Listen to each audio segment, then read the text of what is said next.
L'Europe connaît une littérature de voyage extrêmement riche. Même si elle est une destination moins exotique que les îles ou l'Amérique du Sud, les auteurs décrivent des contrées proches d'eux mais pourtant si lointaines pour certains lecteurs. L'ouvrage Le voyage de Michel de Montaigne en Italie par la Suisse et l'Allemagne en 1580 et 1581 nous est parvenu grâce à un dignitaire ecclésiastique qui, au cours de son périple pour retracer l'histoire du Périgord, découvre dans le château de Michel de Montaigne son journal.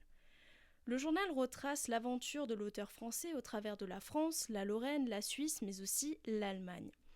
Très rapidement, l'ouvrage fait l'objet d'une édition à Paris en 1774. Étant une œuvre de la Bibliothèque du Roi, on trouve dans le livre un préambule d'Anne-Gabrielle Messieur de Cuerlon, alors chargé de la prestigieuse bibliothèque entre 1727 et 1735. Cuerlon, dans son discours préliminaire, relate l'examen détaillé qu'a eu à subir le journal. Cette étude poussée de cet ouvrage s'explique par la volonté d'attester de l'authenticité de cette pièce. Cet examen permet de se rendre compte que la première partie du livre a été rédigée par le secrétaire de Michel de Montaigne. Il serait quant à lui l'auteur de la seconde partie du journal seulement. Dans un second temps, il évoque l'apparence de ce journal remarquable auquel il manque, semble-t-il, quelques feuilles d'après lui. Son voyage à Michel de Montaigne s'étend du 22 juin 1580 au 30 novembre 1581. Il avait alors pour but de l'éloigner des temps troublés qui touchaient la France, alors déchirée par les guerres de religion. Son ouvrage est riche des descriptions des villes visitées, des différents habitants ou encore des différentes coutumes. Cette approche anthropologique de Montaigne dans l'écriture de son journal créa à l'époque un grand engouement pour celui-ci. Ambroise Paré, humaniste et chirurgien, est amené à suivre René Ier de Rohan dans l'Ouest breton en 1543.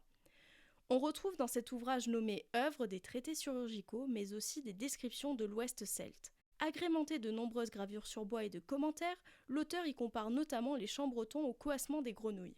On retrouve dans cette réédition des ex-librix écrits à la main d'un acheteur plus tardif. On peut voir que l'appropriation d'un ouvrage passe aussi par ces dessins maladroits d'un propriétaire qui, porté par le récit d'Ambroise Paré, s'adonne à la représentation des populations locales. Tous ces ouvrages ont pour point commun de vouloir donner au lecteur une description exacte et riche de ces contrées inconnues.